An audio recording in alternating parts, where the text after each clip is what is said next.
get started now. So thank you again for joining.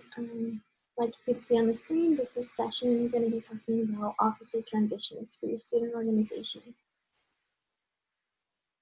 So this is the team that works to help you all run your amazing student orgs. Starting us off, we have Mallory Payan. She's the Assistant Director for Student Organization Services, Fraternity Sorority Life, and she oversees the Terry program. We have our coordinator, April Reza. She's the coordinator for Student Organization Services. And then you have myself. My name is Adriana Villegas, and I'm one of the Student Organization Services interns. And then we have Joanna on here as well.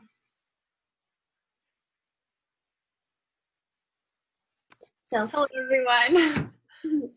So Joanna and I are the Student Organization Services interns. We're the ones who kind of, along with April, who are overseeing all your MyTracker requests, all of your emails, things like that. We're the ones who are working to help you all.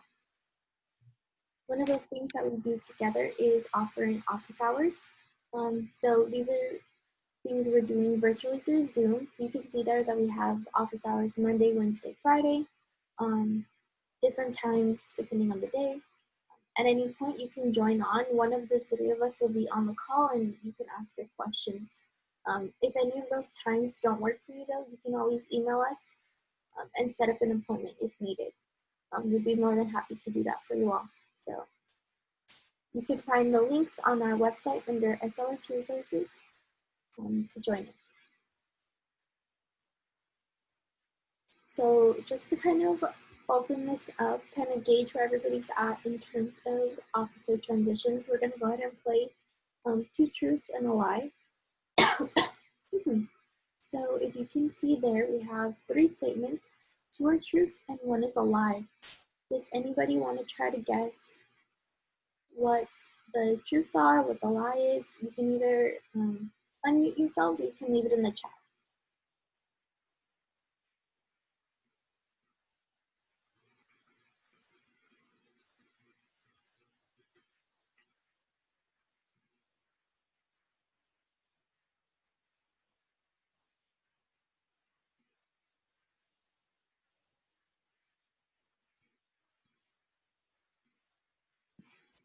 Okay, let's see.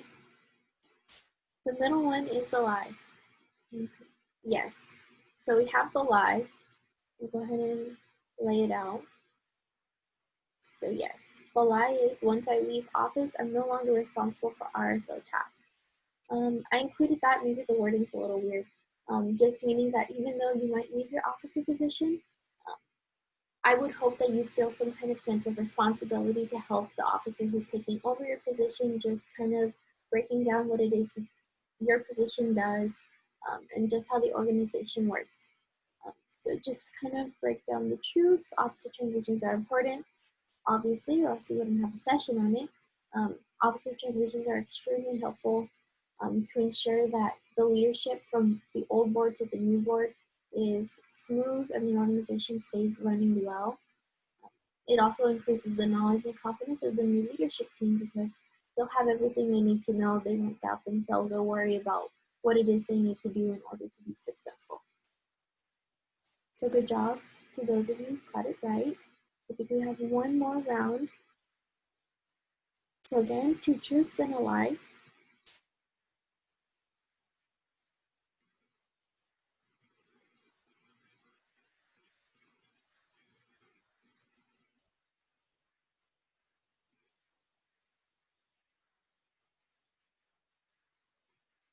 Do you have any guesses?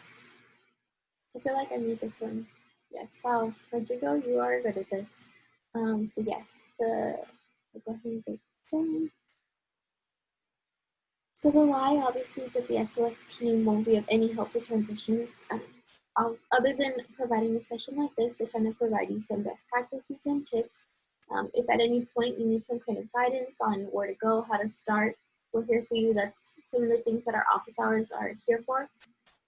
The truths are officer transition meetings can be extremely useful. That can just be one session where everything's broken down for you. You break up by the officers by each position, kind of lay it all out for them in one meeting. Something as simple as a binder folder can make a difference of could make a difference to the transition.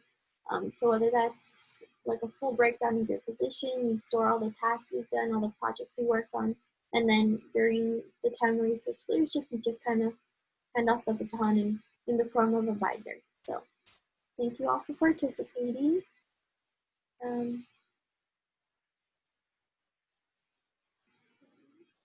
go ahead and get started now. So we kind of broke down some of the reasons as to why ensuring a smooth transition is so important for your student organizations. So these are just some of the reasons that kind of lay out why it's so important to make sure that transition is something you all keep on the forefront, make sure it's important for you all to ensure that it goes smoothly. So a good transition will minimize confusion. The new officers won't wonder about what they need to do, how do they start, who can they talk to, things like that. There's a sense of closure and sense of empowerment, whether that's from the leaving officers, having that sense of closure that you know, like I finished the year, I did well, and now I can pass on everything I've done to this new officer. And then there's a sense of empowerment that this old officer that's leaving position feels that the new officer is in a position where they can do this and they can run a student organization. Overall, it'll be better for your RSO because you'll have strong leadership. It increases knowledge and confidence of the new leadership because, again, they'll know what they're doing, they'll have people they can count on, and they'll know they'll have the old officer to help them along the way. And finally, it supports momentum and accomplishments from new leadership because, again, they'll have everything that was done in the past, they can build on it and run with it from there.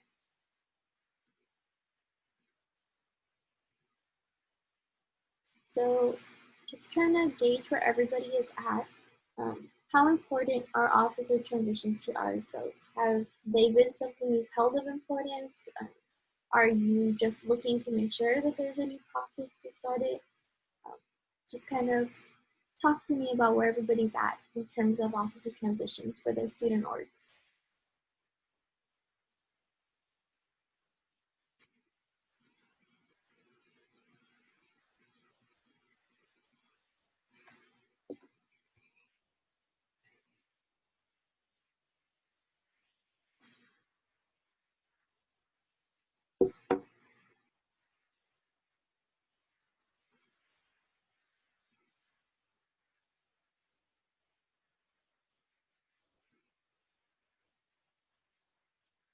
Okay, so I see we only have 2 officers in your organization, Mariah. So yeah, I could see how it might be important to learn about some things you can keep in mind as you maybe add on new officers throughout the year or as you switch off leadership at the end of your term. So yeah, I hope this session helps kind of learn what will work for your organization.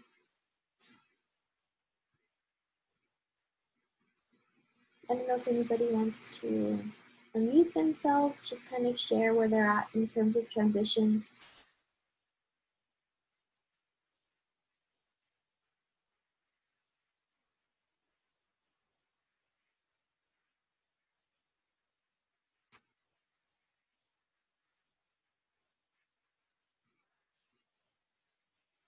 Christina, I see that you've already had officer transitions. Cool, okay. But yeah, I hope we can help give you something new to report back to your organization.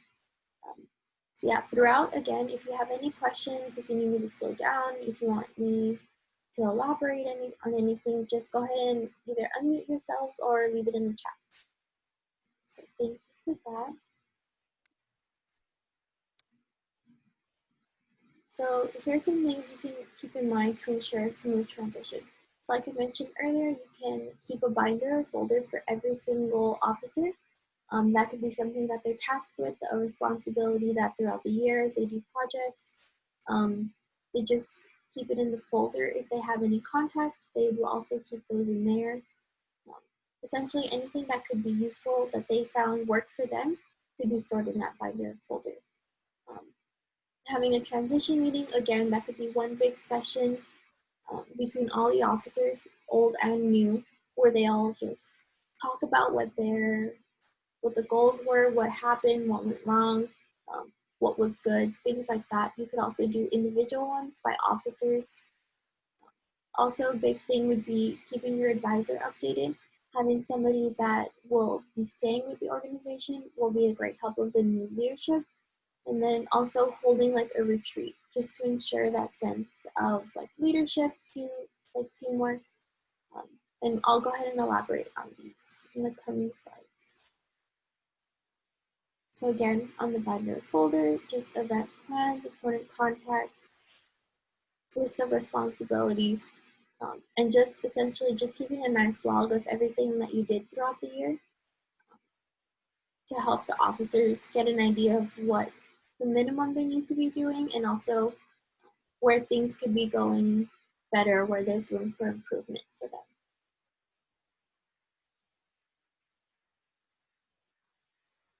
Again, the transition meeting, you could be discussing the responsibilities, essentially like the job description. Any officer should be able to find the description within the Constitution, but if it's not there, hopefully that any kind of other, like a folder or paper or something, will lay it out. Dates to keep in mind. So let's say that every year your organization holds the same event. That could be something that you go ahead and talk about. Unfinished projects, let's say they started it too late in the year, but they're not trying to abandon it. That'd be something, again, like just passing the baton along. Again, sharing important contacts and resources, just to make sure that if you already have that partnership going with somebody or an organization, that you continue that even though you'll have changed offices. Again, always best to share not only the good stuff that happened, but the bad stuff as well, to make sure that none of the bad stuff gets repeated. It's a great time to offer any kind of advice for that new officer, and then also just help holding like a question and answer session between, like if you want to set it up in a panel, if you want to do it one-on-one. Those are just some things that I also personally have found is the best way to handle transitions, because it's a lot easier to speak with someone when you're actually getting to talk with them. And the greatest thing about meetings like this is that they're still able to be held on Zoom, on FaceTime, anything like that. It's perfect for going digital as well. The best thing about having a retreat, you can have it like a half business, half team building kind of thing. So the half business obviously will discuss all the information that you'd hold in like the folders, have a meeting, have that like that transitional talk. And then the team building could be just a lot of icebreakers, leadership activities, again, just to kind of create that sense of teamwork and that cohesiveness of a board from one to the next.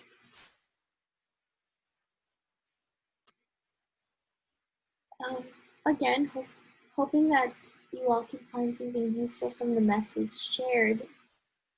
Of the ones that were shared, which ones can you see or are so utilizing? Or if you've already done transitions, have you already utilized any of those methods?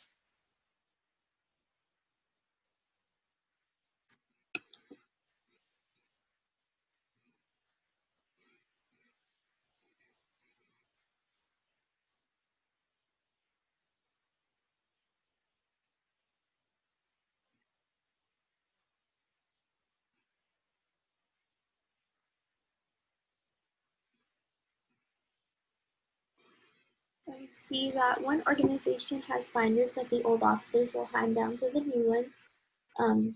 Within those binders, does it have everything that was mentioned, like the past projects, contracts, things like that?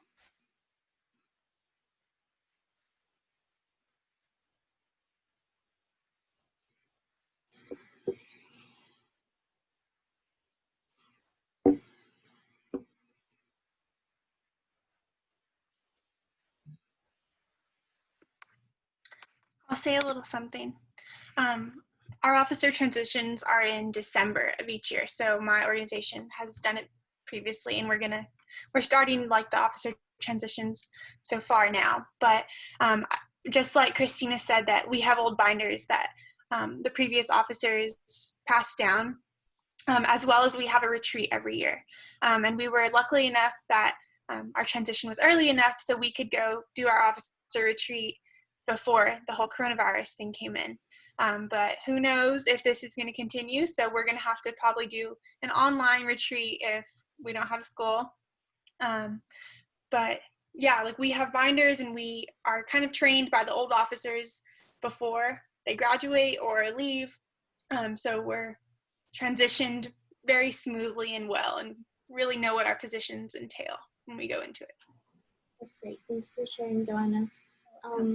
Within my own organization as well, we have a transition meeting at the end of the year. Thankfully, ours are at the end of the year, so around May. Again, we'll kind of group up by the, like, let's say the new president, the old president, and then so on for the other positions. Just talking about everything. If the position calls for it, so like let's say the secretary, that's one position that for sure has the binder, the folder. But other than that, we also utilize like a SharePoint that all the officers have access to during that transitional period. All the officers are on it just so that everybody can view everybody's progress throughout the year. Yeah, so we had another comment saying that it's interesting and unique that we got an officer. I agree that it's interesting and it's unique to just make that a task of the old officer to keep that as like a running tab of their progress throughout the year.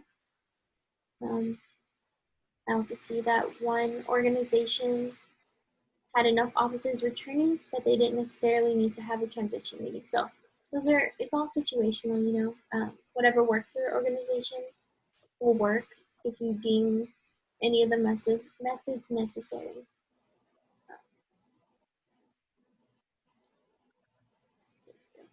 So like I mentioned, advisors can be extremely crucial and helpful during this transitional period, especially if they're not changing and they've been with the organization for a while, because they've been able to see firsthand what works, what doesn't.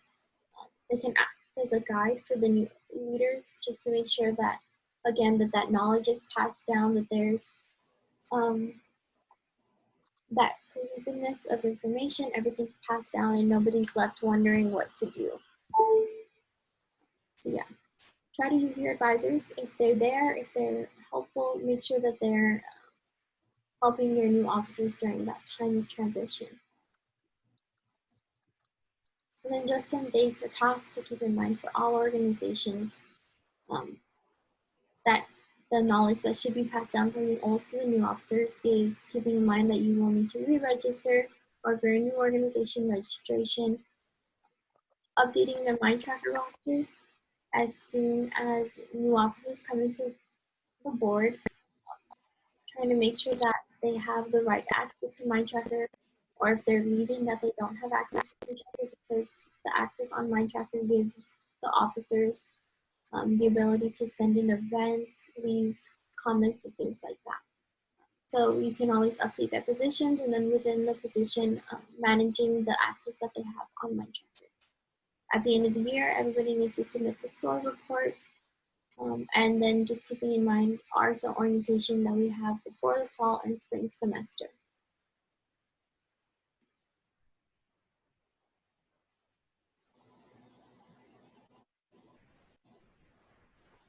This is just a little to-do list to keep in mind for outgoing officers throughout the year, or at the end of the year, your position comes to an end. Creating again that binder folder for your position, setting up that meeting with the officer that will take over. The biggest thing I'd want to stress is that you email your important contacts about the change in leadership, just letting them know, like, hi, good morning, so-and-so. I will be leaving this position, but here's the name and contact information of the new officer taking over. Again, that's just very professional, very courteous of you to do, and it also looks good for your organization, ensuring that nobody loses that connection or partnership form. And then the biggest thing is always to be available to help once the transition has been made. If you're graduating, obviously it might be a little tough, or if you're not planning to stay as involved, that might be a little challenging to do. But, you know, just being willing to, answer the occasional email, the occasional text, especially at the beginning, because even if things are handled well and they're well informed on what they need to do, taking that leap in leadership can be a little scary sometimes. So just being open to that. And then the to-do list for onboarding officers would be to review the Constitution, just to kind of see what's expected of you, how the organization is run. If you're already a member, maybe this is something you've already looked at, but as an officer, I'd suggest that this is done. Once that email has been sent from the outgoing officer to the contact, also sending a follow-up saying, hello, so-and-so, I'm the new officer. Can't wait to keep this partnership going between us. Again, it looks professional, it looks good on your part that you're ensuring that that communication isn't lost. Again, updating the MindTracker roster, making sure that the new officers have the right position and they have the right access, and connecting with your advisor, letting them know if you haven't gotten a chance to meet them already, who you are, and just kind of learning again what their perspective is on the organization. And again, the biggest thing we can stress is that the SOS team is here for any kind of difficulties or support. We have the office hours there exclusively for you, and if they don't work for you, you can always email us, we can make appointments, just trying to do our best to make sure that you all feel that you know that we have that team there for you.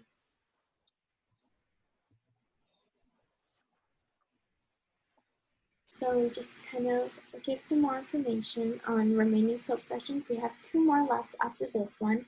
The next one is on July 8th, and that's going to be sharing more tips and best practices on how you can lead your organization virtually.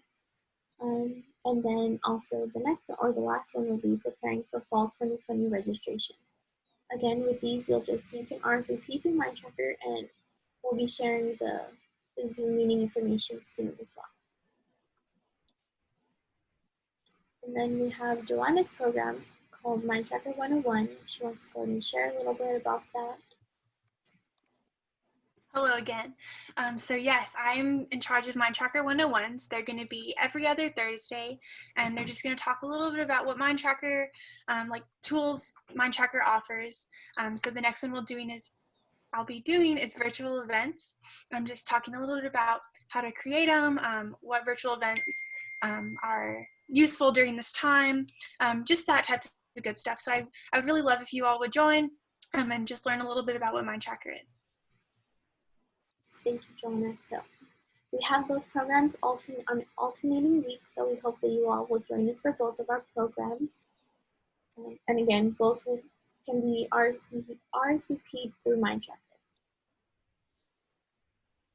Quick announcement, if you haven't already submitted your SOAR for the RSO, please do so as soon as possible. You should have received an email indicating if you haven't already, so just keep that in mind. And thank you to those who have already submitted it.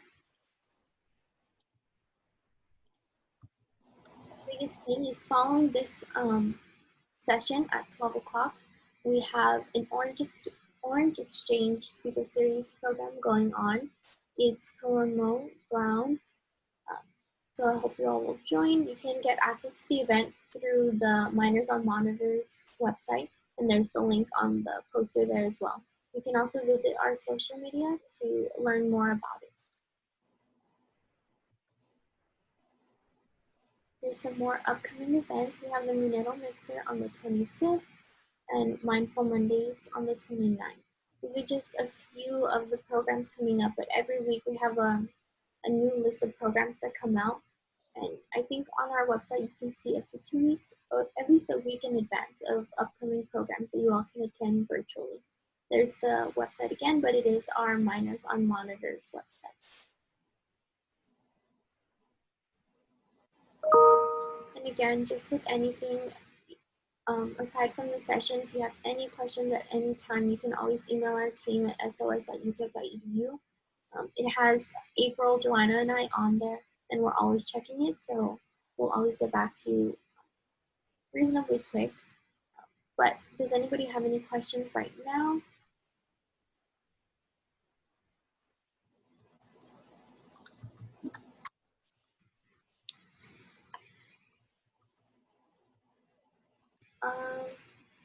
Grecia, we actually already had the raffle for those who submitted the SOAR before the priority deadline.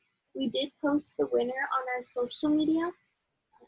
It was a Zoom recording of Joanna and I, so if you go to UTEP SELC on Instagram, the winner was posted there.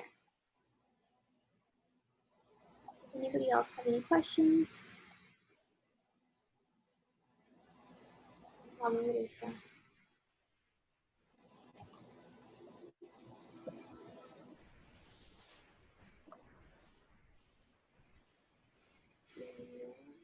So we received a question saying, do you know if there will be any guidelines for RSOs to follow because of COVID? I think April will go ahead and share an answer for this.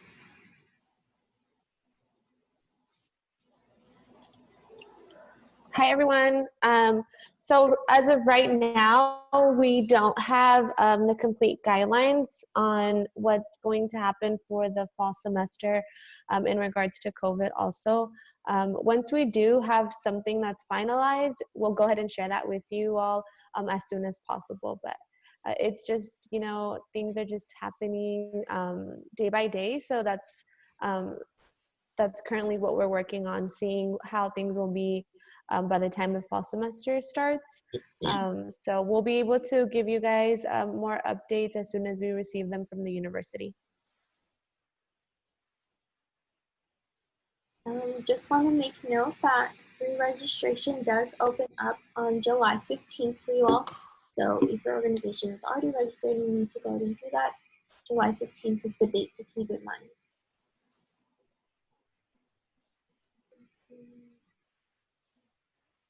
Were there any specific guidelines that you were interested in knowing about? Okay, like just getting together for events?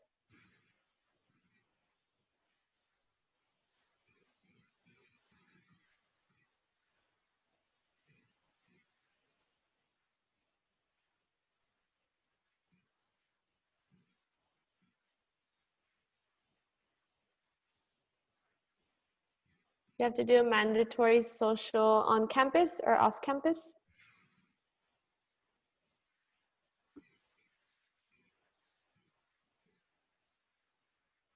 Okay.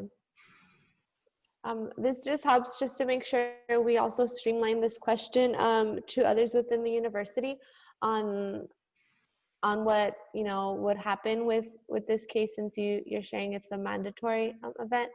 Of course, we do know that anything okay, regardless, right, on the different guidelines that they're still creating and going to be sharing with you all. Some things to keep in mind is we will still have to also follow the CDC guidelines and the city's guidelines, right, of social distancing. So just keeping that in mind as you are trying to plan for your social still. And we'll get back to you with any guidelines that we are receiving to from the university if it's something related to campus.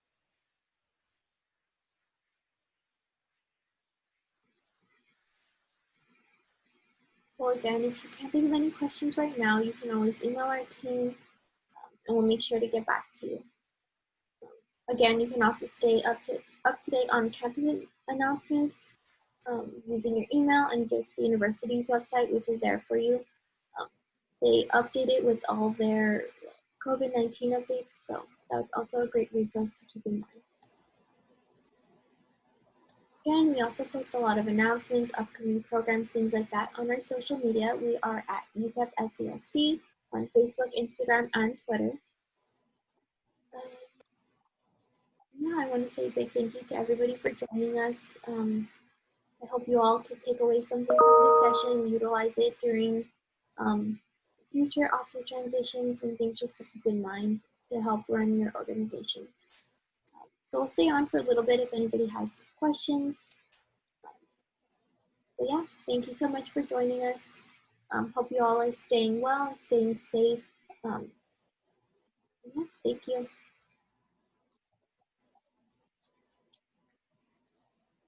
Thank you. Bye. Thank you, everyone.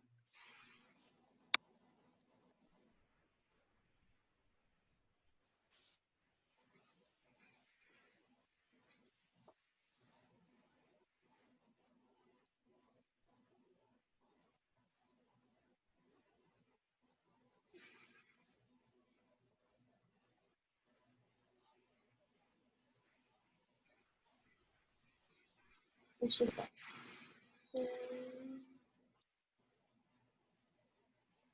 Stop recording. Good job, Adriana. Thank you. Keep going.